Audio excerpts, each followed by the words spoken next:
At this moment, 109 treasured human beings are being held hostage by Hamas in Gaza. They are Christians, Jews, Muslims, Hindus, and Buddhists. They are from 23 different countries. The youngest hostage is a 1-year-old red-headed baby boy, and the oldest is an 86-year-old mustachioed grandpa. Among the hostages are 8 American citizens. One of those Americans is our only son. His name is Hersh. He's 23 years old. And like Vice President Kamala Harris, Hersh was born in Oakland, California. Hersh is a happy-go-lucky, laid-back, good-humored, respectful, and curious person. He is a civilian. He loves soccer, is wild about music and music festivals, and he has been obsessed with geography and travel since he was a little boy. His bedroom overflows with atlases, globes, maps, and National Geographic magazines.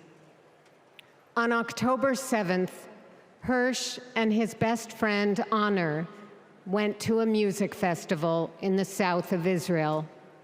It was advertised as celebrating peace, love, and unity. They also went to celebrate Hersh's 23rd birthday.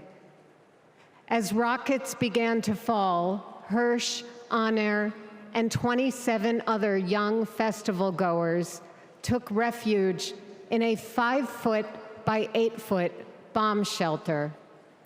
Terrorists began to throw grenades into the shelter. Honor stood in the doorway and repelled 7 of those grenades before the 8th one killed him.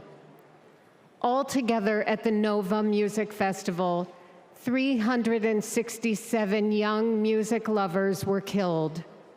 This was just one of the many attacks on neighborhoods and communities in southern Israel on that terrible day. In total, 1,200 were killed, including 45 Americans. Hersh's left forearm, his dominant arm, was blown off before he was loaded onto a pickup truck and stolen from his life and me and John into Gaza. And that was 320 days ago. Since then, we live on another planet. Anyone who is a parent or has had a parent can try to imagine the anguish and misery that John and I and all the hostage families are enduring. Rachel and I are comforted to be back in our sweet home, Chicago. We were both born and raised here, and our families still live here. This is a political convention,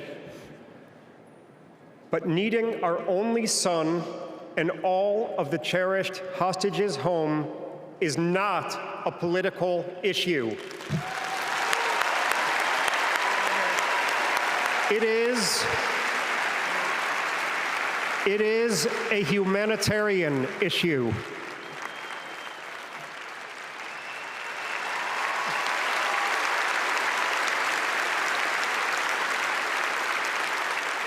The families of the American 8 hostages meet every few weeks in Washington. We're heartened that both Democratic and Republican leaders demonstrate their bipartisan support for our hostages being released. We've met with President Biden and Vice President Harris numerous times at the White House. They're both working tirelessly for a hostage and ceasefire deal that will bring our precious children, mothers, fathers, spouses, grandparents, and grandchildren home, and will stop the despair in Gaza.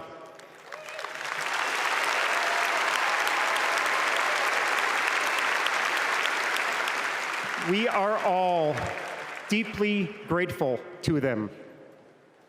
We're also profoundly thankful to you, the millions of people in the United States and all over the world who have been sending love, support, and strength to the hostage families.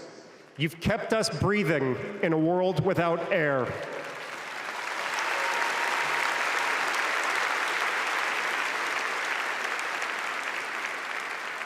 There is a surplus of agony on all sides of the tragic conflict in the Middle East. In a competition of pain, there are no winners.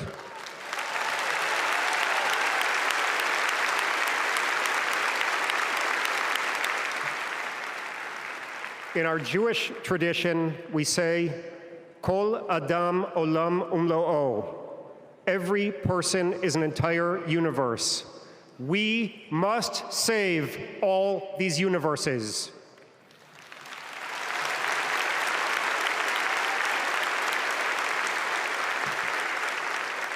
In an inflamed Middle East, we know the one thing that can most immediately release pressure and bring calm to the entire region: a deal that brings this diverse group of 109 hostages home and ends the suffering of the innocent civilians in Gaza.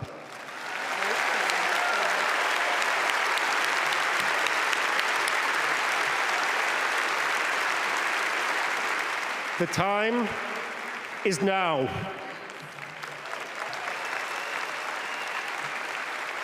Hersh, if you can hear us, we love you. Stay strong. Survive. Bring them home.